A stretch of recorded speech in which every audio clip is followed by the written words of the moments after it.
D'abord, si on connaît ça, il y a un moto. Souci, les communes, les tellement trop. Au lot, et là, l'autre, il fait un souci. Attention, qui m'icolo, et on a demandé pour ça. On a demandé pour ça. Tant qu'on pousse un sous mon moquet. Ça peut se faire que au là, le loti, mon way. On peut son message. Dans l'anglais, un message pour comprendre le langage ouana et zani. Révélation, rêve et mais révélation et zani. Sauf que révélation, tu es au côté de l'ignorance. Parce qu'il n'y a pas de relation entre les morts et les vivants. Nous devons avoir quatre naïs soit qu'il y a des repos. En attendant un peu ce message, tu n'es pas à enjeter. À ça peut mourir au centre. Nous avons soit que nous doit couper quatre naïs sauter. Il y a des choses comme Seigneur. À qui n'allait des tourments. Parce que ça dépend de la monde où il y a parmi les 5 mondes sataniques. Et dans le monde où il y a tourment qui est esclavagisme. En entendant jugement ça, il m'a pas qu'il en fait. Nous avons à esclavagisme, à quoi souffrir. Alors de part nous doit salir. Aoya te copier ce message. Soit pas dans la prison. Mais ceux qui osent tuer, osent lier dans le monde où il y a sali, parce que pas condamné. Et bah Lucifer a tali souci aux anango. À utiliser image, masque et la physionomie à la personne par laquelle osent dire ma maman. To papa, to yaya, no ko tout consoler qui là. Lucifer a des mots à la tire physionomie wana. Ayen et longi wana pèse au message. Seulement Jésus-Christ était là quand éternel Dieu disait créons l'homme à notre image. Tout ça la lingala, créons la lingala tout ça. Je fais l'homme, tout ça la moto de l'île de Bissau. Alors, Jésus. Il parlait de sa trinité. Comment est-ce qu'il soit Robin Eli, Eliane. Nous avons un prophète à balle. Il y a des gens qui invoqué. Moïse qui a fait des désobéissances à Ratakana. Il y a des gens qui invoqué Batabon. Il y a un roi à quoi il s'est maintenant le sous mon côté. Un homme c'est sur la terre, il n'a jamais péché.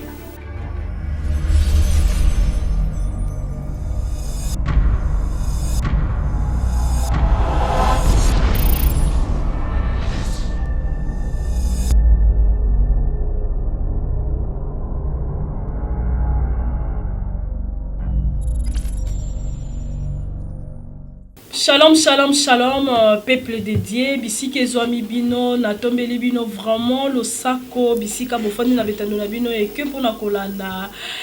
Magazine na bino to émission na bino na kata chaîne évangéliste elonga na pamboli bana nzambe nyonso tu o bazolanda biso soyez bénis bo pambolama tolobaka toujours que le retour de Jésus-Christ Yesu Christ azoya Yesu Christ aza déjà wana changer ezaleli na yo bongola motema tika nzela na ya mabe motema mabe kokoti solo la te na pamboli pe batu nyonso tu bazana ba mikakatano à travers cette émission bozwa ba solution na ba problème na bino na lelo tozo solo la moi makambo belé o ezo sala malelo on va parler sur la mort tokolobela sur ba songe tokolobela sur bato ba kufa ba kozonga tokoloba ko solo la yango po en tout cas mikolo vraiment qui mérite na ba famille qui m'exate surtout mingi na poto na kishasa pe yaki à certain temps maman y en est comme ça mais mikolo et simbi moi poto mingi on va essayer de parler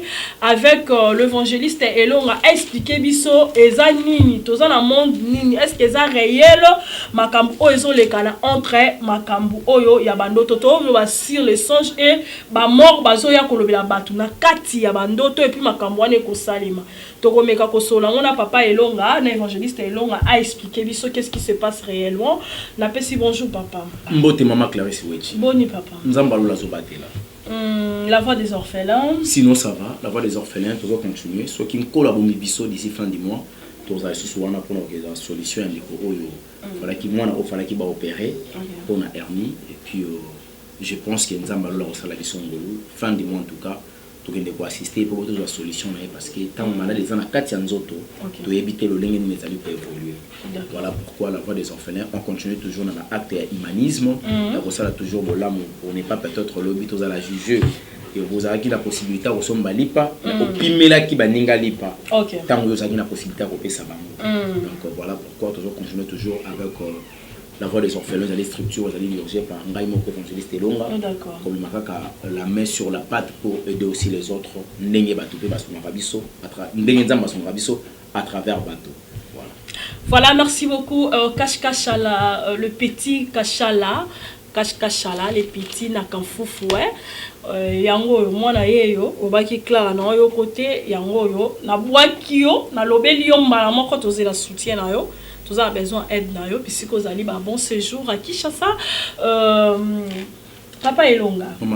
Aujourd'hui avant de t'appeler la mutu ya likamna biso ya lelo mais quand on peut kolobela mo mukie les comportements ou bien les propos de serviteurs dédiés.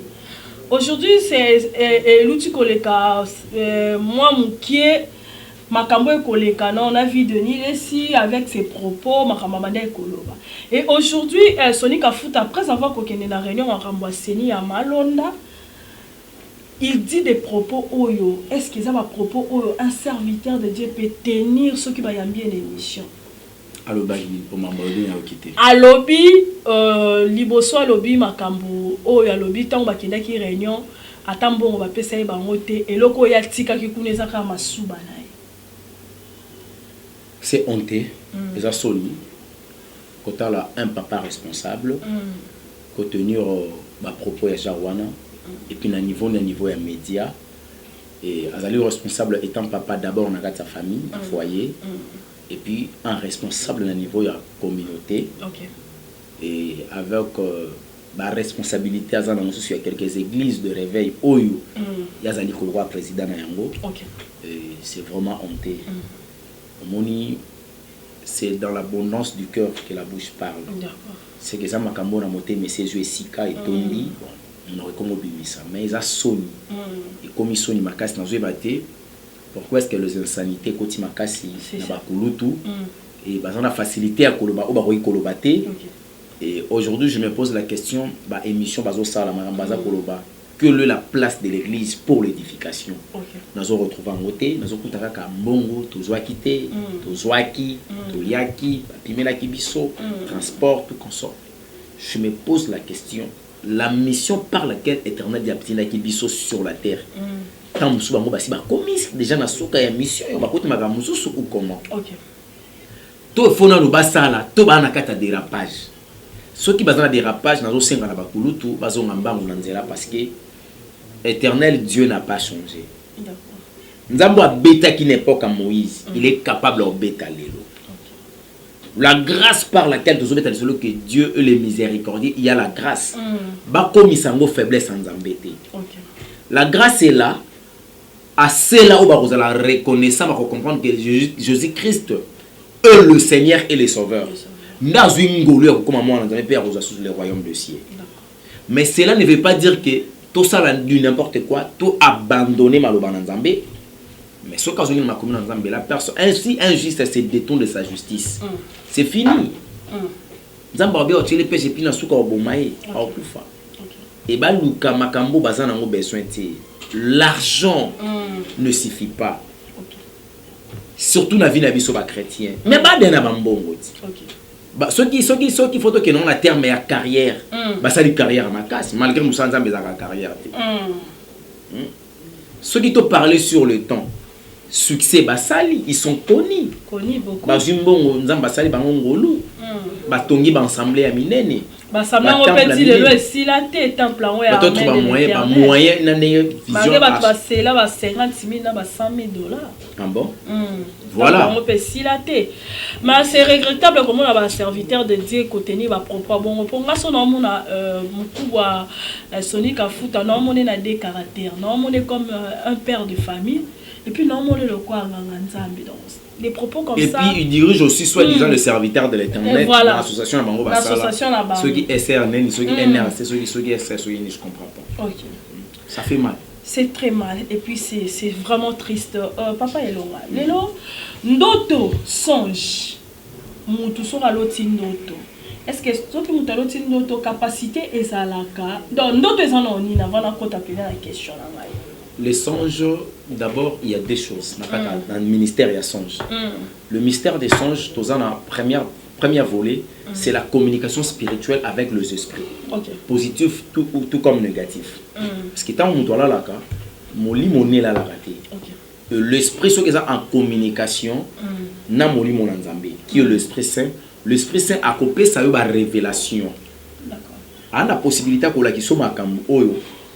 Vous allez comprendre dans côté. À aider yo. Or, tant que songe zoya, ils vont apparaître le quoi message. Nassé un message et que avertissement. Nassé un message et que reproche. Nassé un message et que enseignement. Nassé un message et que réconfortation. Aux hommes. Éternel a voulu couper sa message à travers les songes, mais à avertir de quelque chose. À couper son message, à réconforter de quelque chose, à bâtir l'espoir à travers les songes. Donc c'est comme ça. Alors quelque part, songe Isali, la reproduction de tout ce que l'homme a eu à penser sur le plan psychologique. Dans le niveau, il y a psychologie à Moutou. Ce qu'on dit tant qu'on mire quelque chose. Quand tu dors, psychologie, c'est la reproduction. Il y a ma cambouana. Et bien apparaître le quoi songe. On est dans un niveau il y a intelligence, un niveau il y a âme, il y a un niveau il y a esprit. Le songe il a dévolé. Mais bah songe tu n'as jamais pensé de quelque chose. Mais au lali, la profondeur il y a sommeil. Au monde quelque chose. Soit pongi il y a malungate et spirituel et fongwa miza ma fongolo mi somoli mo monde quelque chose. Donc ezali likambo ya esprit ya moto eza en communication avec l'esprit suprême qui est l'esprit saint. Soit ba esprit négatif esprit mike ou ezali ya ba démon ba okipe ko en communication na yo ba memio na kati ya spiritualité na niveau ya esprit na yo ba ke ko lakisa yo ba ndoto soit soko vivre na bango yo ba kate mona kino ozana ba réunion na bango bozoliaka do moi je crois. C'est un peu ça le mystère de la songe. Maintenant, et arrive à rappeler que Moutou à l'otindoto, mais n'attend on a un peu ma cambouane salami ndenge à l'autre. Qu'est-ce qu'ils ont dirigé par le Saint-Esprit ou bien Ezali peut-être Moutou à Kanisaki? Non.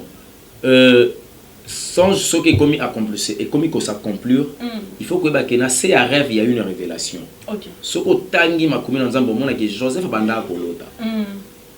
Bandoto ya Joseph ezalaka par exemple dans un ndoto na imoko amoni ba étoile sans na mo efuka melié eza rêve moko codé étoile et kitana belé afuka sans na mo ba kitana belé ba fuka melaye na ba genou nini maman efuka melié tant va expliquer papa n'a pas ces révélations mais avec ignorance yo lingi koloba ke ngai tata na maman na yo na bande kono to kufuka melayo révélation elles sont jangwana bafuka melagai mais ça prend du temps.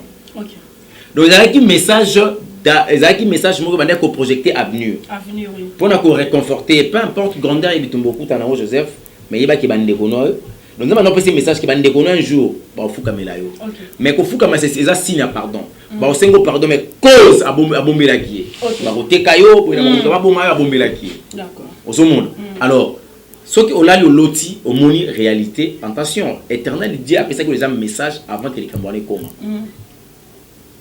on a pena ça ce que moni en gros c'est que quelque part et cause en ensemble mais ba démon ba ko peso pe message au ça n'a pas loti ça OK ba démon ba ko peso message aussi pe message au moni en gros pe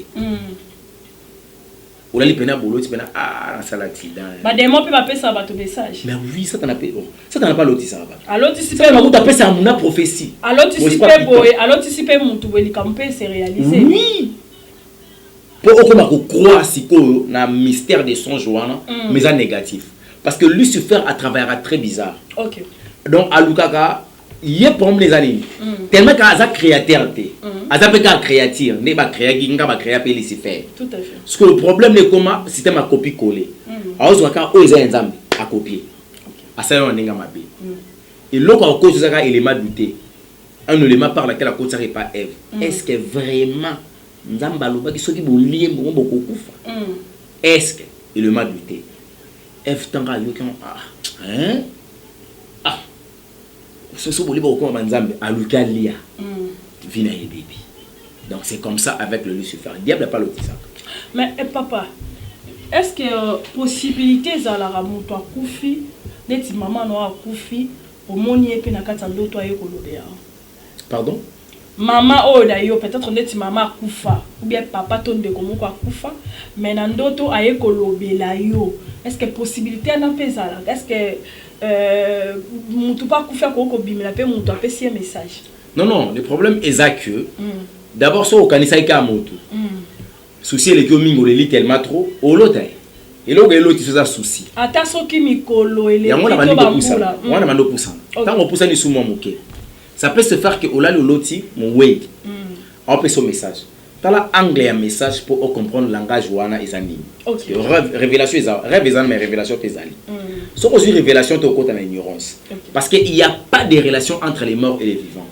Nous avons koufi kat na ye soit qu'il y a des repos. En attendant, on peut son message, t'es pas à enjeter. À ça peut mourir mon sang tout. Nous avons soit que nous doit koufa qui kat na ye souté. Il y a même quelque comme Seigneur Zovet. À qui n'allait des tourments. Parce que ça dépendre dans le monde où il y a kendele parmi les 5 mondes sataniques. Et dans le monde où il y a tourment, esclavagisme. En entendant jugement, ça ne m'a pas qu'un enfer. Nous avons esclavagisme, à cause souffrir. Alors, de part, nous devons salir. Alors, il y a te copier son message. Ce qui est dans la prison. Mais ce qui est lié dans le monde où il y a sali, parce que c'est condamné. Et bien, il suffit de souci aux anangos. À utiliser image, masque et la physionomie à la personne par laquelle vous avez ma maman. To papa, to yaya, no ko tout console qui n'a eu. Lucifer à côté des mots à la tire physionomie wana. Ayen et longi wana pèse au message. Zomona, a pèse au message. Na message à repé ça yo. Et qu'on qui peut que vous allez réel. Au lali, au moni pe muta. Qu'on fait pèse au pénalité, au moni qui zaboye, aux amants en angatika souci. Ni na zana zana bien, na zolia. Bon. Message à yo pèse au na za bien, na zolia. Sans stangozana. Et puis mon way. Donc, quelque part sur la révélation, ton esprit est connecté avec le monde qu'on appelle monde chromanium, monde asymétrique, monde va disparaître. Or, ce qu'on a connecté dans le monde chromanium, rêve nous va lié avec les morts. Et osons risquer avec les morts, osons avoir un message comme mettre en pratique, croire en haut, et le public effort est pour croire. Et tu verras ma réalisation et ma camo bandé ko yebisayo. Malamoko va désorienter yo. Désorientation va pécher ça. Ou comment croire plus na ba way. D'office tu fais ce qu'on appelle la nécromancie. La nécromancie ezaka ko ça l'appelle à la mort na cimetière té. Bisikano so ko ça là. Si tu commences à faire l'appel aux morts, tu commences à croire aux morts, tu fais directement la nécromancie. Mais papa elonga lelo makambu ezo le kalaming na poto eza na roman moi si abengaki azaki na ba difficulté ma mukanda. Et au sala qui est alala qui na butu aloti azali na besoin 900 €. Et au sala qui alali na butu aloti noto maman na ye a pesa ye $900 et pas ya avocat na ye. Na tongo lango ala muki akepe na restaurant amoni mutu aza na ressemblance à peu près ndenge moko na maman na ye et puis paye 900 € ngo pe azu yango. Ce qu'on parle là on peut expliquer batoni. En fait ezali message moro négatif. Pourquoi? Parce que une personne qui était déjà morte, il peut jamais revenir dans les corps. Époque il y a aussi que ça bat tout Lazare tout consort, au moins que résurrection et ça les mise à babi longa. Je te donne l'ordre maintenant. Et ça n'a pas tout ça dans la kangi, il faut que vous qui ça va. Qui est na mort tel quota ça la prière on sait que ça va pas besoin pour passer à musana na benda iba mo awa na estase na bo moto be mali ba kufi mais baza na estase awa ba yeko zo message ba na message na pesi bango fo opesa ba pesa ngo libota na nzambe yo nde fo ça la prière ba se ko ba mona ke nzambe na nzambe mo et puis na ça ko utiliser na anglais on ça va mais résurrection est na anglais prière té mutu pe de stock kunda to ebina tombo na et pierre tombal to stockenda to chapi les années passées na l'autre a pesi ngambongo et après l'obinango yewana na monier après c'est même montant on a zoki na ndoto non ils a des moments de servir ndaza ba cotiser ce qu'on a 4 monde chromanium kala mingi tende ko na kutana liwa c'est l'esprit des morts ndeko misko collaborer na ye c'est que yena bo moto bo ba mona souté ba cotiser les na 4 liste ba way alors des mois ye ko servir ye pour na soutien motema pour alukanzambete abando kuzasoka comme na problème en deuxième maman là-bas donc ça maman tikinga pour ani maman yo mteko pesa ngambongo ali bana ngi simate mama tant ko kotala ka mama abosani nzambe. C'est comme ça le diable travaille avec les mondes chromanium. Azaka na posa mutu a dévier l'ongina vers l'éternel Dieu. Muta ta la sou nzambete. Muta ko croire na ba créature, ko ta la sou créateur té. Sur le monde chromanium fonctionne comme ça. La mission au commence là la nécromancie. Donc ndeko wana ndenga zabu ndeto lo bano baza déjà mowe. Ye mo ba yebite. Asa kufi donc esprit na ye et maté kita tango mususu. Soka bongwanité. Aike a l'ouki nzambe de vrai, a l'ouki de délivrance té. Toko ça fait 2021 té. Mais est-ce un frère mon copé azolota aloti maman la bango une semaine. donc à chaque fois là li olotaka le même ndoto azo bisa bikaka ndenge nini amona mama na bona kata ndaku na bango libosa porte à chambre ne ayebisa ka message moko ndeko no mwasi aza côté nini nazo luke nazo mona ete botiki e pona nini bozo mona teke azo nyoko momo ateke aza na pasi atelo boko na bitam une semaine à bunda na ndoto wana et ça forme un message te message déjà compliqué moi azobisa mutaza na bomoi na kati message na songe ndeko na bino mwasi aza wapi nazo luke nazo mona ete mais ça moni souffrance en ndeko ya ndeko ngwa mwasi nde botiki ele pour ni pas souffrir c'est que moni qui a souffrir allez-y comprendre le message OK azo luka ye ma monete azo luke na liste ya bana azo luke na kati ndaku to azo lukele wapi message comme il est compliqué tant que azo luka azo mona yete mazo sango ke botiki azo souffrir c'est que moni souffrance na ye c'est que azo mona ye alors à part nini o azo luka bandeko ba memela ye non le message est clair le frère doit chercher la face de l'Éternel Nzambaza na posate a utiliser le yamuto akufa pour appeler ça un message une semaine successive non soit ndeko bazoluka kati na ye azaka na mo associé mama na ye a défendra mo muke mama na ye il faut ndeko na kata connexion wana o ba oluka so ba moni ye ba na ko ba sa ele te pour mo we azana ko sala te so ki ma komuna za mezolo ba vaut mieux un chien vivant qu'un lion mort c'est que quand tu as ça kufa na tinate donc mo tata za kinani so ka kufa za tinate ane loko sala te ana solution memate s'il y a une personne qui peut amener une révélation pour sauver les autres c'est le Charles Saint-Esprit. OK. C'est vrai Internet vient reconnaître ta physionomie nanga. Ba metinga na zo episo ba zo lotanga lo kwali kama. Siko ndenge ba lota wana eza pekara yango na zo ya bomoy. Na zo ya. Ba zo lotanga. Gloire à Dieu ba zo lotanga dans les biens. OK. Ba nous de connait musalo ti fin du monde na simbe na episode 4 ici. Ba zo episa ngai na lipata ke merci parce que au sali musala na ondenge sengela ki. Monsieur comme na suka mobile sukia. Na une de komorbo na 4 ici. Osomona ba zo lotanga dans le bien. Gloire à Dieu. Naza la possibilité pe na l'autre papa parler mon l'autre. Problème est admis oloti une autorité. Une personne supérieure na yo. Aza na bon moto akufa. Mais ce qui aza mo way et comme successif attention, ils sont embêtés. OK. On les embêtés. Éternel de Dieu aza le multisystème. Il a la possibilité de communiquer ma voix nyonso. Alors il peut que je le n'a pas abouti ta maman abouti aza na akufa na isa problème te. Elle a passé au message. Pourquoi? Parce que avec physionomie à maman on a plus la confiance et la considération parce que maman mon ngozola maman et ba message mingi ya kapaba way. Ce que yé nanzira mo way ne longa mo way. Attention ils ont message parce que mutu ba senti que mutu na 4 ans d'incrédulité. Si ba tenir ba homme de Dieu ba psi ba ondimate. Ba tele mutu amona na terre sur mokilité. Message ya nanzira ya longi na yé. Et puis il y a l'ingaka mutu wana mingi et ko pese ko banga pour ça ba bise ke keba le ko sala ala le mutu na mo we ya pesa mana keba na te ka le pango te keba éternel a utilisé ka physionomie ya mo we pour pese son pour c'était incroyable ba ko ba angle so yo kati o so mona maintenant angle wana peut-être c'est bon mais c'est comme continuel et comme régulier attention éternel a ko insister te na nzela mo we pour nzamba zo lo kumulo kuta. Ceux qui va dans l'autre mutoza na bon moi oloti par exemple le pasteur na yo et nzambe ni mutalati et physionomie wa zolo bela oloti mo konzamboka dans le bien mo konzamboka dans le bien nzambe ndaza autorité autoritaire so ko oloti mo konzamboka dans le mal la vie ya mabe attention mo konzamboka za mabe donc on les a Lucifer nde mutu ay ko attaquer siko lelo ba makambo ezo sama na poto mingi bato ba mona makamando to mona ba way.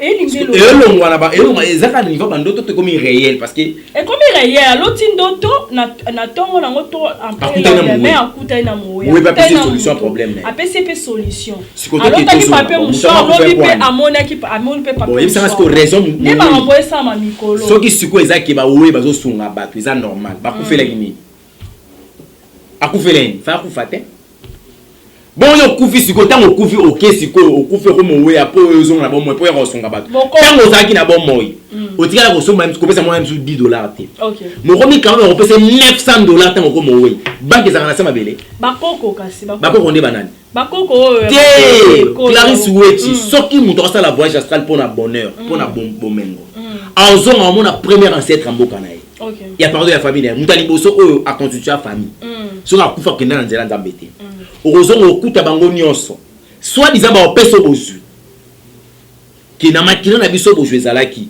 alors bozu wana ekatana ka suite ya boye ekobo boye kotaka makila boye kotaka likambo boye kotaka ozomona basala ka mbeka boye fallait pas basala ngo babebisaka rituel moko boye na boye na boye na boye mais loko yo yeti awa na molimo tozo richesse mboka tozo pesa on ba pesa ka kodia tozo pesa richesse ya famille na biso mobimba.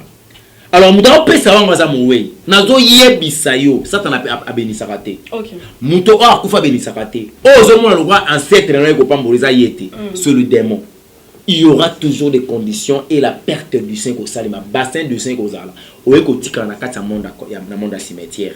Donc bandeko tout bazala kolala boloti mowe et na bomoto bokuta na mowe.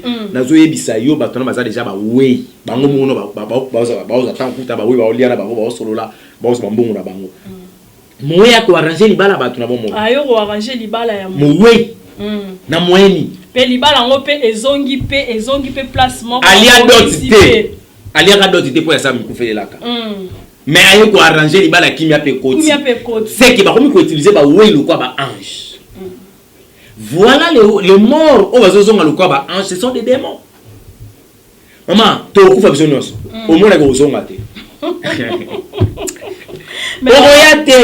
Oroyate, oroloti sa pété. La possibilité là éternel Dieu n'est pas capacité et ça a né dans le bail de vie esprit à mutu et ça communiquer na kati ya esprit moko quelque part dans la divinité.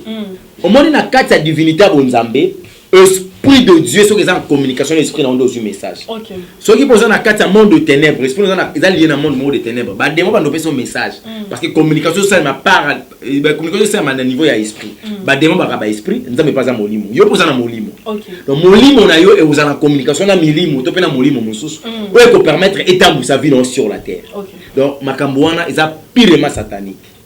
Maintenant, le lot religion mususu baloba que Jésus-Christ a ce que c'est Lazare à ça qui appelle de mort à ça qui la nécromancie. La nécromancie. C'est parce que bazo maîtriser mon nécromancie. OK. Yesu akenda ça la nécromancie c'est quoi d'abord? C'est ce qu'on appelle faire l'appel à l'esprit des morts pour ne pas son corps à ressusciter. Na te ko invoquer il y a la solution problème na zanango. OK. So na lingina comme esclave ay ko comme esclave nanga so qui na besoin le mot de la spiritualité il y a ça les lingango. C'est ce qu'on appelle la nécromancie.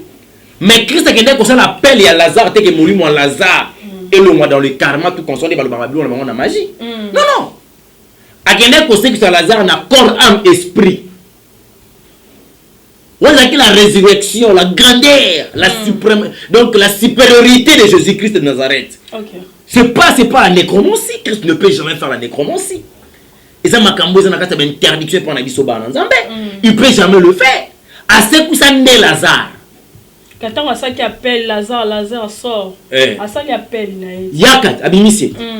Abimisé qui est dans Molimo, dans Nzoto.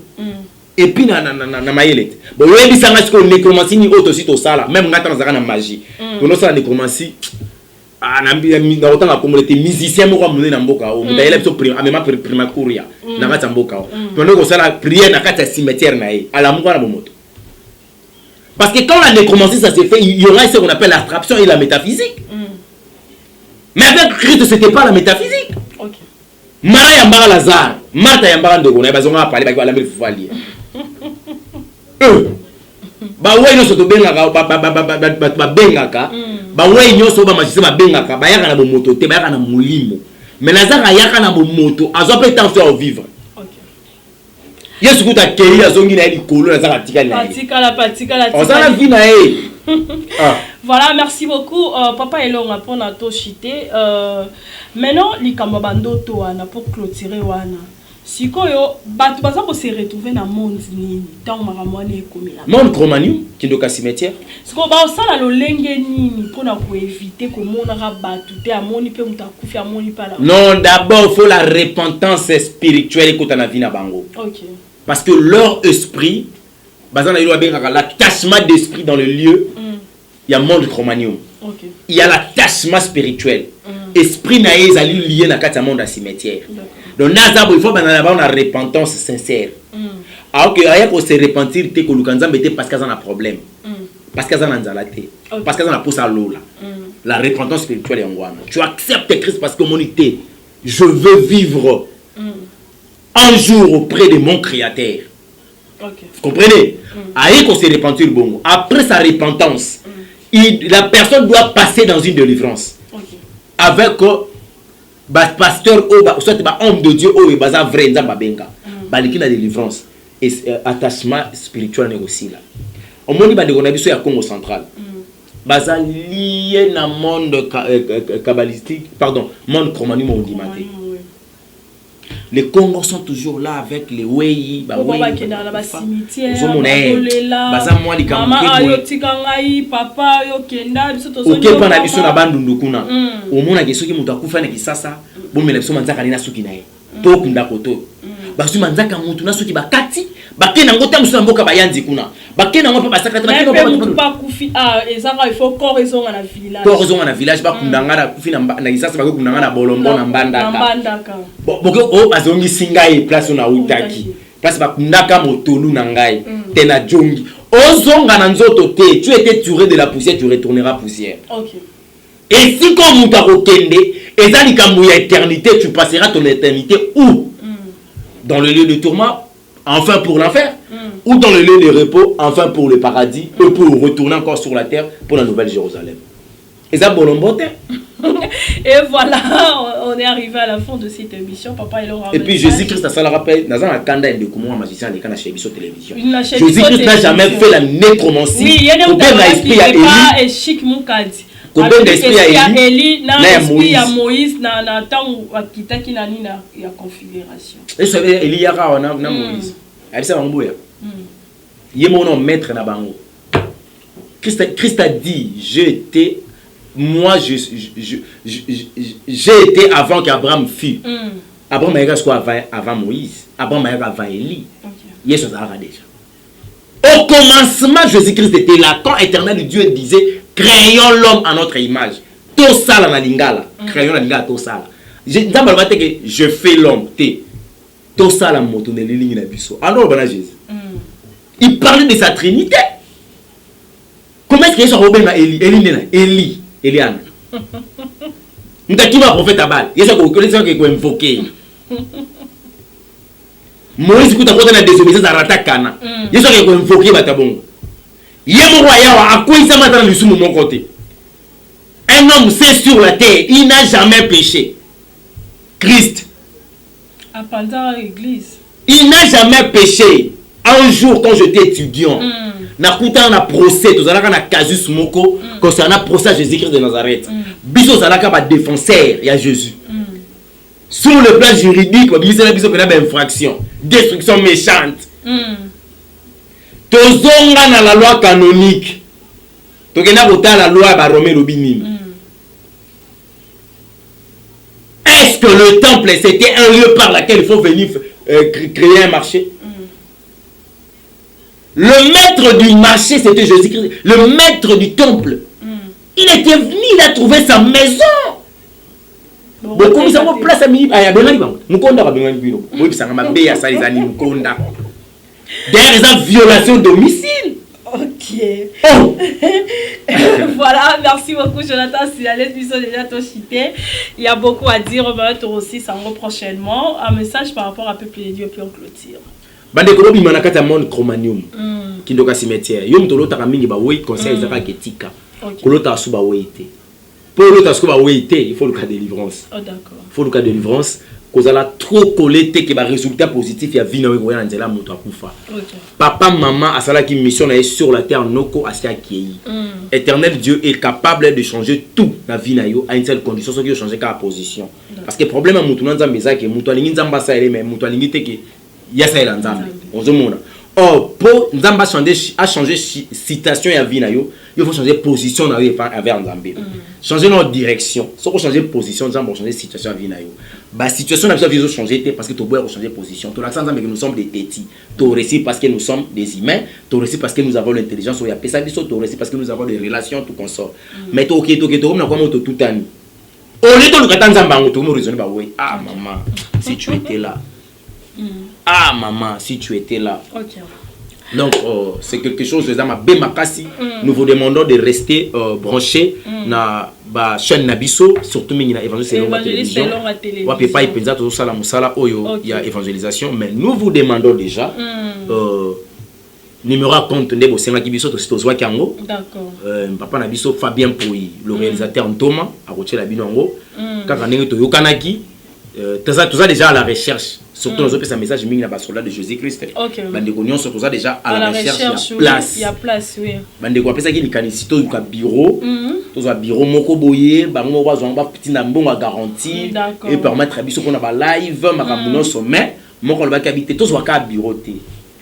To lukande esika na biso. Ya kobondela. Esika wana to ko ta bureau na biso wana. Ouais, tout à fait. To ko ta libana mboka to to za sûr et certaines places na biso za to to ko ti prière. Ne bande wa exact papa long en tout cas, bo banda ko luka place na bande ko za na Kinshasa, mais bo tia son numéro moko ya compte wana po. To ko telenga bonza mapamboli to lekisika akuna. Na mapamboli to lekisika akuna. Na bande ko baza na Kinshasa. To sangana lokwa moto moko pona kosala musala nzambe nzamba lola mona bino bande ko nyonso ko bozuli kanisi ya ko soutenir œuvre de Dieu à travers ce ministère que Dieu m'a donné. Que Dieu vous bénisse. Que Dieu vous bénisse. On se retrouve prochainement. Bye.